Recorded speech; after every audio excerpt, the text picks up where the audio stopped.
Look at our downtown as the face of the city. When people drive through our downtown, that's typically going to be the first thing people see, the first thing that people look at, and that's what they think of as Montevallo. And quite honestly, we haven't been able to put our best foot forward over the past few years, and a lot of that was just budget driven. We didn't have the funding, we didn't have the organization. ACE helped us to organize in that respect. And so while we're making it accessible, we're building the infrastructure, but also we want to enhance the beauty of downtown. We want it to be a place where not only people want to go to shop, but businesses want to go to open.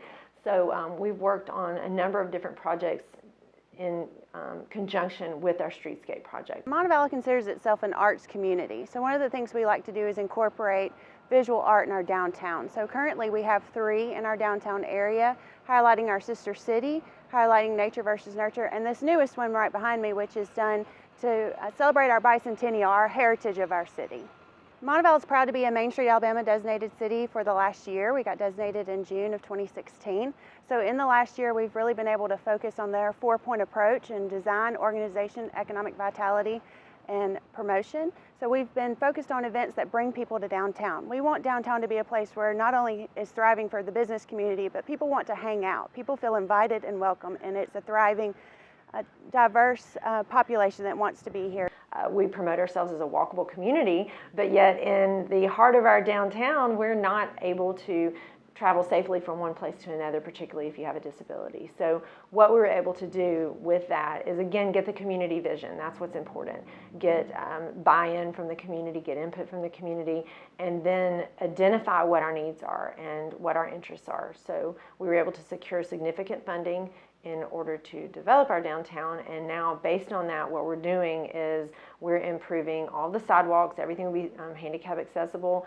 We're calling it our streetscape project, and it improves the lighting. We have street lights, we have the decorative lights, we have benches. We want to envision our downtown as more of a central location, a gathering spot, not just a place to shop, but a place to spend time and a place to convene with family and friends. We are so blessed to have local artists that are so talented. Tim Tingle has done wood carvings only on dead cedar trees throughout the park. Probably 30 or 40 at least, and they're just magical. As you walk around, you'll just notice these carvings. But this is a park that gets heavily used. It's right in the heart of Montevallo. It's almost been loved to death, and we were having an erosion problem. So we went after a grant, and you can see some of the stone, as well as we have stone entrances. So we're trying to direct people where to go into the creek itself. So it was a real collaboration. We had Montevallo Water and Sewer contributed to the project, the Cooperative District contributed, Montevallo City Council. We also had a grant, and also the University of Montevallo did a number of different studies for this project. So it was a great collaboration. The University of Montevallo is our strongest partner. They are our best friend in town. So we've been able to work together on a variety of different projects. One of, I think, our greatest strengths has been how we've been able to work together to increase student leadership or youth leadership initiatives throughout the town.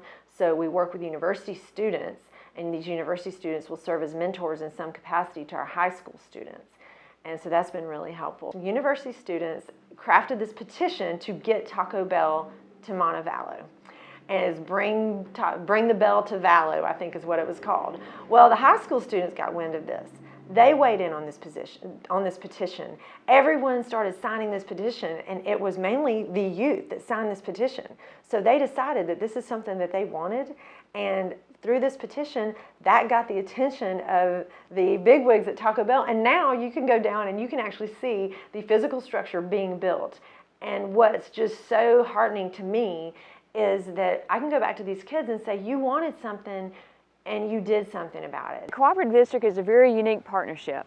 It's actually a particular part of the Legislative Act of Alabama, where you can create these districts for certain purposes. In our case, it's a cooperation between the University of Montevallo, the county, Shelby County, and the City of Montevallo. So we come together on a multitude of projects.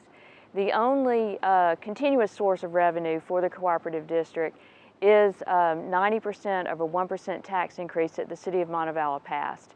And then as we have projects that come about, the university and the county contribute as well. So our first project was the University of Montevallo on Main. We call it UMOM, where we purchased a building on Main Street that was abandoned. We renovated it to create that into classrooms so that the university students, we have 800 or 900 university students that come to Main Street every day, hopefully spending money with our local merchants. So it's been a great, just a wonderful experience for us. Major benefits of being a Main Street community is not only the recognition we get as one of only 21 cities within the state of Alabama, they provide resources like we just finished a market analysis for our city. Without being designated, that would cost the city over $20,000 to do that. That's a huge resource that's provided to us as a designated community. In year 3, we get a branding. So that's another huge benefit for being a designated community, where they come in and help us brand ourselves as Montevallo into something that we can spread and recruit new business and sustain our businesses that are already here. We would network with all other communities within the state, and actually across the country. Last week I went to Columbus, Mississippi and met with their Main Street group and looked at upper story development, and we talked to some people coming here to visit with us to give us potential of what we could do in some of our vacant upper stories.